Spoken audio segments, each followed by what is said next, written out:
En este video vamos a hablar sobre el cálculo de primas.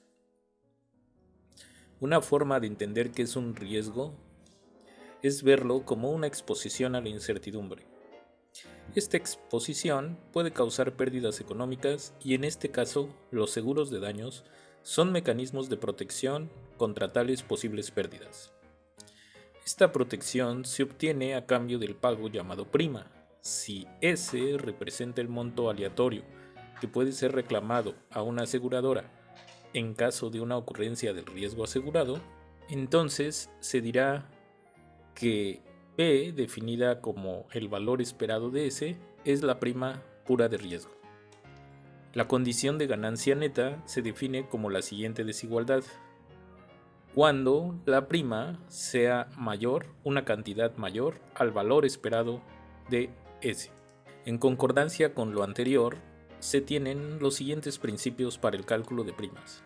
Este es el primero y más sencillo, el principio del valor esperado, donde la prima se define como el valor esperado de S por una constante formada por 1 más un parámetro θ, que es una constante positiva. Notar que esta prima es la prima pura más una proporción de ella.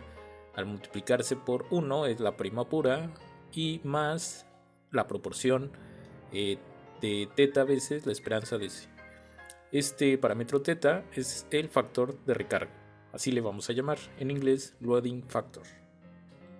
Con una idea muy similar vamos a tener el principio de la varianza y el principio de la desviación estándar, donde la prima se define como la prima pura de riesgo más una proporción, en el primer caso de la varianza y en el segundo caso de la desviación estándar del monto S.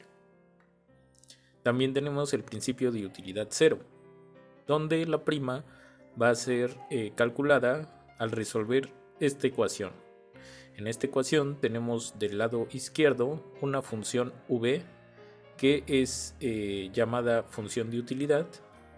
Matemáticamente es una función que va de los positivos en los positivos, estrictamente creciente y cóncava. Si es derivable dos veces, la concavidad se puede comprobar viendo que la segunda derivada sea menor o igual a 0. En este caso, si requerimos que sea estrictamente creciente, entonces aquí vamos a tener a su vez en la concavidad la posibilidad únicamente de que haya una segunda derivada estrictamente menor que 0. Esta igualdad lo que representa es que vamos a esperar que sea igual la utilidad que nos daría un capital inicial representado con la letra U a el valor esperado de la utilidad que nos daría tener ese capital inicial más la prima que vamos a cobrar menos la pérdida aleatoria que tendríamos que pagar.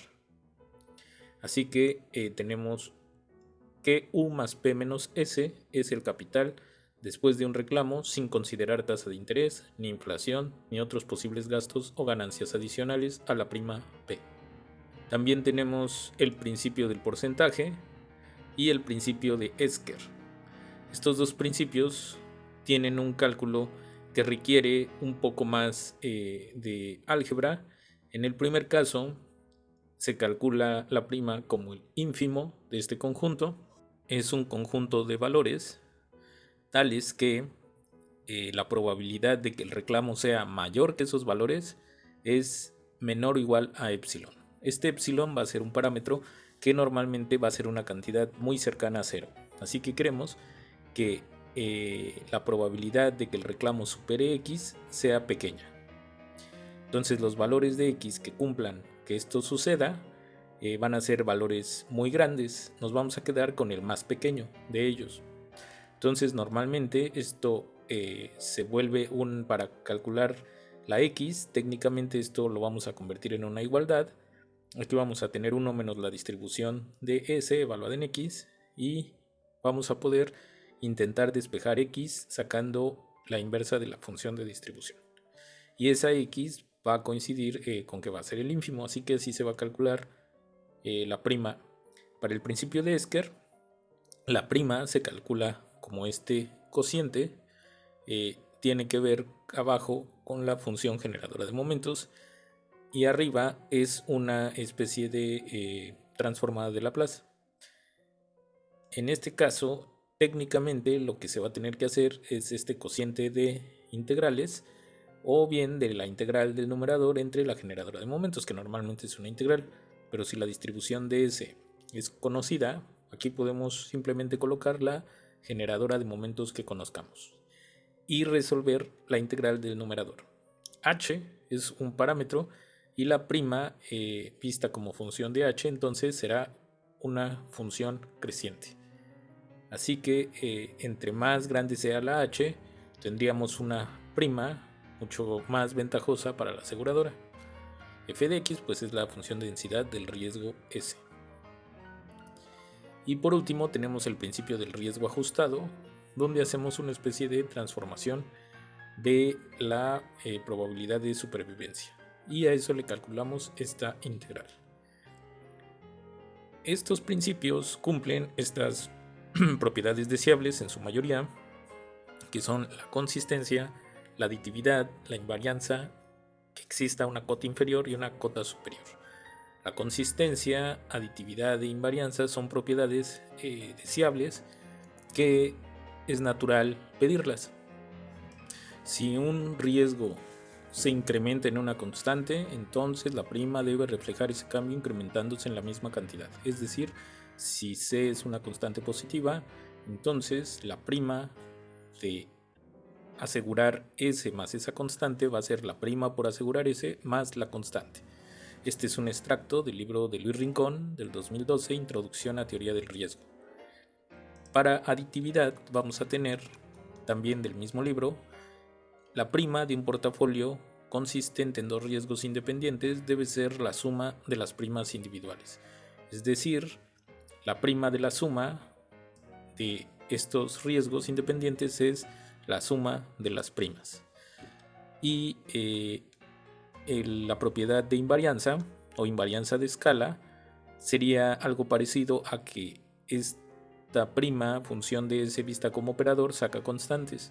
Pero en la interpretación pues es que si el riesgo es multiplicado o tiene esta proporción A multiplicándose, en la misma proporción debe de cambiar la prima. La propiedad de cota inferior es que la prima debería de ser al menos tan grande como el valor esperado de S. Pero hemos dicho antes que va a ser deseable, o más bien para que exista el negocio del seguro, vamos a tener que tener la condición de ganancia neta, es decir, la desigualdad estricta.